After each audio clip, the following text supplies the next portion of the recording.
The Tiger I, a tank steeped in myth and legends made up with a German propaganda machine, with its iconic 88mm gun and its armour that many would believe makes it invincible. However, in recent years its reputation has been somewhat tarnished in the military enthusiast community, so let's take a look at its amazing story and why, still to this day, it's my favourite tank of all time. The Tiger I started development in 1937, and its production was hastened when the Wehrmacht encountered heavier British and Soviet tanks such as the Matilda II, the KV-1, and most importantly the T-34. It was first delivered in July 1942 on the Eastern Front and saw combat in all European theatres and North Africa.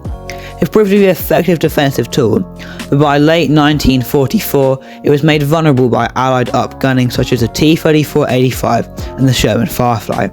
It was manufactured by the company Henschel with the cost of 250,000 Reichsmarks and was later replaced by the much heavier and bigger Königstiger, Royal Tiger or Tiger II.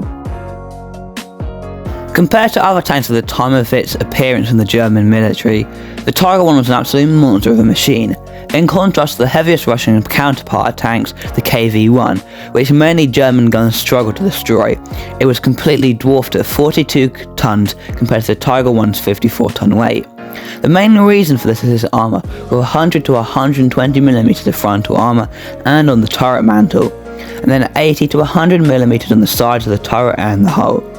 However, it does have a few weak spots, such as its rather large cupola for the commander in the Tiger H variant, and its relatively poor belly armour, only 60mm. The tank isn't exactly short either, at a height of 3 meters, a width of 5.6 meters, and a length of the 88 facing forward being 8.5 meters. The Tiger I was also armed with the most famous gun of the Second World War, being the 8.8cm KWK-36. At its time the gun was first made and put on the Tiger I, it was unrivaled, being able to destroy any Allied vehicle before its own gun became effective. MG-34 was also part of its arsenal to provide a little bit of anti-infantry. At this point you might be wondering what engine propels this monster of a vehicle. The Tiger I's engine is the Maybach HL230 P45 V12 petrol engine, which I must say is a pretty decent engine, giving the Tiger a top speed of 45 km on a road. However, it was later used in the war on much heavier vehicles such as the King Tiger, which soon made it obsolete. The Tiger I had a crew of 5, being a commander, a gunner, a loader, a driver, and a radio operator / bow machine gunner. On the whole, crews liked the Tiger I as it gave them a feeling of power and safety with its armour and amazing gun, though it did have drawbacks such as the cramped conditions for the crew, though there was much worse existed such as the Hetzer, which was another German vehicle, or the T-34. Noise and vibrations were also an issue for the tank, as its powerful engine and 88mm gun created a whole lot of noise when used. And extreme temperatures also affected the vehicle, as it was deployed in all extreme environments like the deserts of North Africa or the frozen steppe of Russia. Crew members often felt high levels of fear and adrenaline during battle, with some saying hours felt like minutes. During the war they also found visibility to be an issue, which is why they often operated in groups.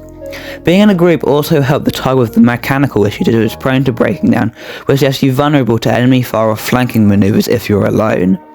The Tiger also had many aces such as Michael Wimmer, who is very famous for his feat at Villers-Bocage, where he destroyed 20 British armoured vehicles in only 20 minutes.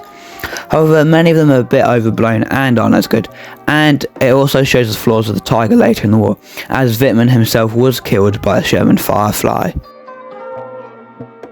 As I said earlier, the Tiger I tank fought in basically all theatres of the war the Germans were involved in.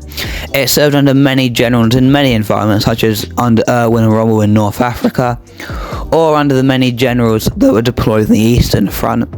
It proved itself to be an amazing defensive tool with its incredible gun and frontal armour. However, by the mid to late war it was starting to be outclassed by Allied vehicles such as the Sherman Firefly, which could destroy it, which before you just couldn't do that. It was a very famous tank though, and was still used in German propaganda machine, and when the Allies captured one it was headline news, such as when the British captured a Tiger 131, which to this day is the only working Tiger with its original engine. It was frontline news and was paraded through London in 1943. The Tiger I's fame still lasts today, being perhaps the most famous tank ever made. It's a very iconic design, basically everybody knows it, and museums fill out tickets for events such as Tiger Day, where Tiger 131 drives around in Bovington at the Tank Museum. But in the recent years, many people have come to believe it's not a good or effective tank, and I am partially agreeing with them.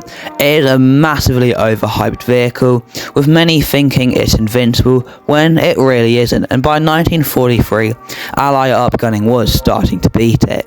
However, I still love the vehicle, which is why it's my favourite. Just the design, the gun, just the whole thing, it's very boxy design, looks very nice. And overall, I just love the tank and how it looks. Hope you enjoyed today's video. Please like and subscribe if you want to see more videos about tanks. Please comment down below. Thanks for watching. Goodbye.